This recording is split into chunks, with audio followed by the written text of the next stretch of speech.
संघर्ष की राह में जो चलते हैं वो थकते नहीं, वो रुकते नहीं। जूता दिखाया जा रहा है सुप्रीम कोर्ट में। जिनके इरादे पत्थर जैसे, उनको तूफान झुका न पाए। आपकी लड़ाई आपसे भी ज्यादा हमारे लिए अहम है। संघर्ष की राह में जो चलते हैं वो थकते नहीं, वो रुकते नहीं। जिनके इरादे पत्थर जैसे, उनको तूफान झुका न पाए। जो लक्ष्य पे टिक कर चलते हैं उन्हें दुनिया रोक न पाए, उन्हें दुनिया रोक न पाए। संघर्ष है जीवन की गाथा, संघर्ष है जीवन की गाथा, साहस है इसकी पहचान। जो अन्याय के विरुद्ध खड़ा हो वही बने इंसान महान, वही बने इंसान महान। राह कठिन हो, मुश्किल कितनी, हिम्मत फिर भी हार न जाए। मेहनत की हर एक बूंद से संघर्ष का दीपक जल जाए। हक की लड़ाई लड़ने वालों मत डरना अत्याचारों से। इतिहास लिखा जाता है, इतिहास लिखा जाता है संघर्ष की तलवारों से। चलो उठो, अब कदम बढ़ाओ, अन्याय से टक्कर लेनी है हम सबको मिलकर। आज यहाँ संघर्ष की ज्वाला भरनी है, संघर्ष की ज्वाला भरनी है। जय हिंद। आई फेडो जिंदाबाद, जोर से होना चाहिए। आई फेडो जिंदाबाद। साथियों, आज यहाँ पर जंतर मंतर पर देश के सारे शिक्षकों की मांगों को लेकर आपने आवाज उठाई है। आपकी लड़ाई आपसे भी ज्यादा हमारे लिए अहम है, क्योंकि आप शिक्षा दे करके हमारे किसानों के बच्चों को, मजदूरों को बच्चों को एक जीने की नई राह देने की कोशिश करते हैं। हमारे देश के अंदर आज दुनिया में जितने भी 0 से 6 की उम्र के लड़के हैं, वो सबसे ज्यादा अगर कोई देश में है तो हमारे भारत देश में है। चाइना से भी ज्यादा, सबसे ज्यादा चाइल्ड हमारे देश में है। लेकिन हमारी सरकार जो ह्यूमन रिसोर्सेस मिनिस्ट्री कहती है, वो ह्यूमन रिसोर्सेस के लिए चंदा देना नहीं चाहती है। हमारी बच्चों की संख्या बढ़ते हुए भी हमारा बजट जो है वो हर साल सरकार कम कर देना चाहती है। वो इसलिए कि हमारे देश को एक मजदूरों का देश बनाने की साजिश चल रही है।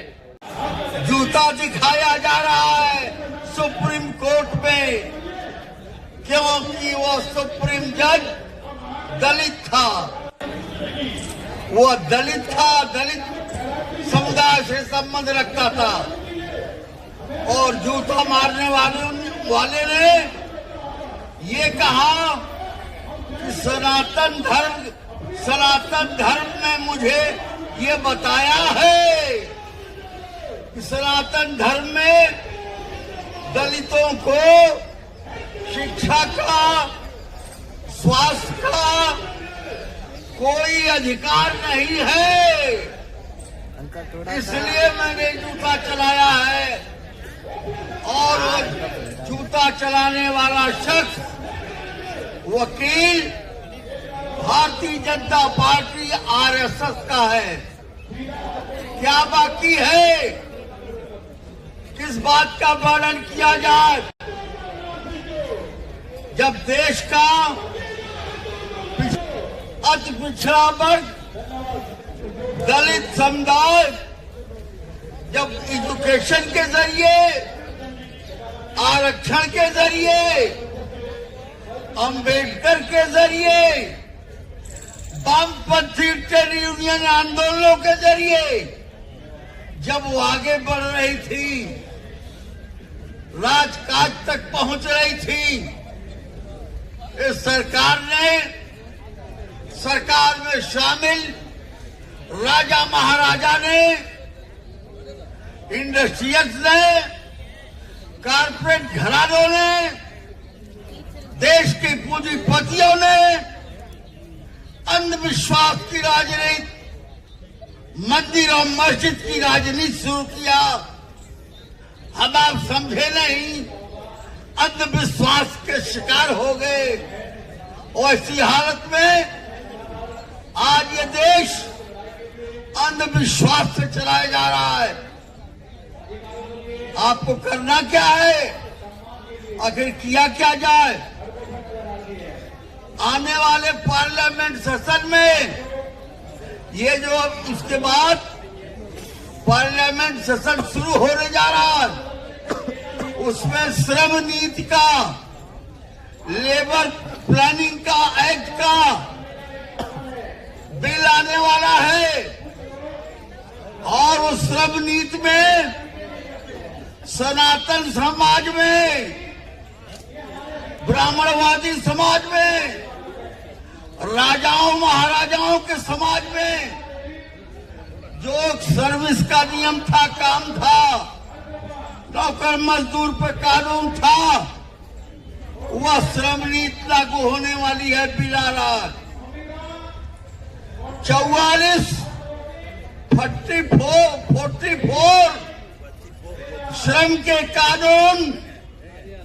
शिक्षा का सवाल ये अहम मुद्दा दुनिया भर में बनता है, क्योंकि कैपिटलिज्म ये शिक्षा पर हमला करना चाहता है। और इसलिए मैं आपको समर्थन इसलिए करने आया हूं क्योंकि ये आप हमारे किसानों के बच्चों की शिक्षा के लिए आप काम करते हैं।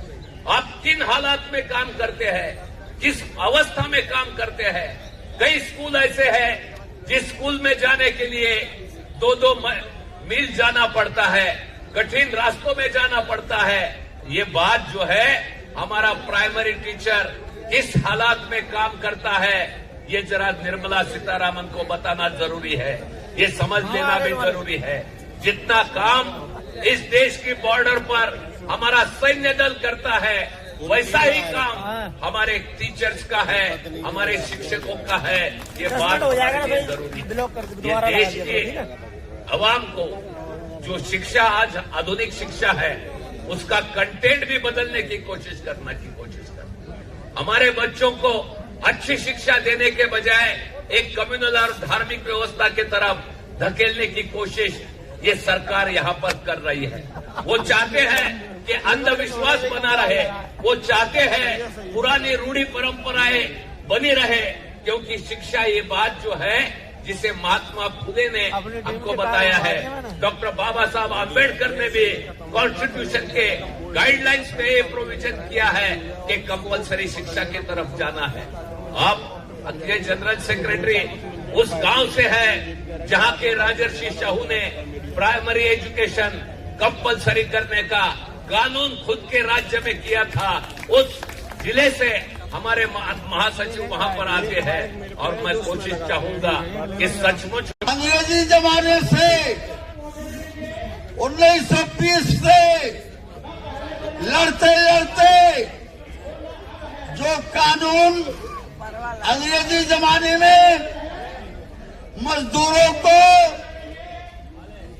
अधिकार मिला था यूनियन बनाने के लिए, संगठन बनाने के लिए, पूंजीपतियों से बार्गेनिंग करने के लिए, और हमारी रोटी एक ही कटोरे में रखी गई है।